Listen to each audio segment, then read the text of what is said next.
17 na mga informations. We have searched more than 10 locations already, and also update natin doon sa hotline natin.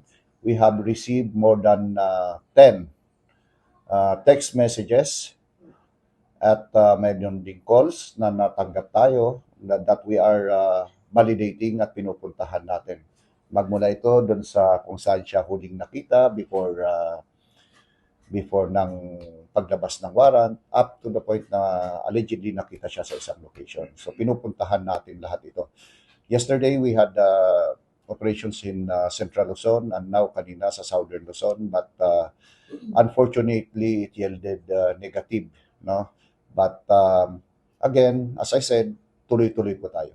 Allegedly, nakita din siya na nasa sasakyan. Yung iba is mga labor na ano to, yung pinagtatrabuhan ni dati is bumibisita si Atong ang ganyan. Yung iba naman is yung may iba doon is nakapag-deliver na ng pagkain like seafoods sa bahay niya. Tuloy-tuloy na. Sabi ko nga sa inyo, tuloy-tuloy yung information sa atin. To include subdivisions, condominiums, di ba? Condominiums, mga bahay. Mostly farms yung mga mostly farms ng mga manukan, ganyan. And of course, liblib ito. Maliblib ito ng mga liblib na lugar. And although meron din tayo, yung mga sinasabi nila is mga exclusive subdivisions that we are looking into.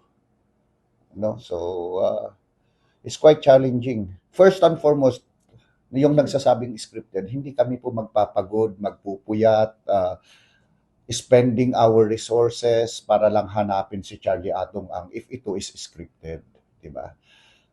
Let's give due respect doon sa mga nagtatrabaho, nagpupuyat na mga personnel natin, tapos sasabihin natin na scripted lang ito. Hindi naman po siguro, no? We are sacrificing our time, our health, our life, and yet sasabihin natin na scripted. Baka nasobrahan lang sila sa panunood ng pelikula. Kaya lagi tayong may haka-haka na ganon. So again, yung 10 million na yan, it is given to whom na nagbigay sa atin ng information na ikakahuli ng ating subject. Hindi po ito paghahatian ng mga kapulisan. We still believe that andito pa siya. Considering na wala namang record ng kanyang flight details na lumabas ng bansa. At the same time, yung mga nakukuha nating informations from doon sa mga hotline natin na nagsasabi na nakita siya. So we believe na nandito pa.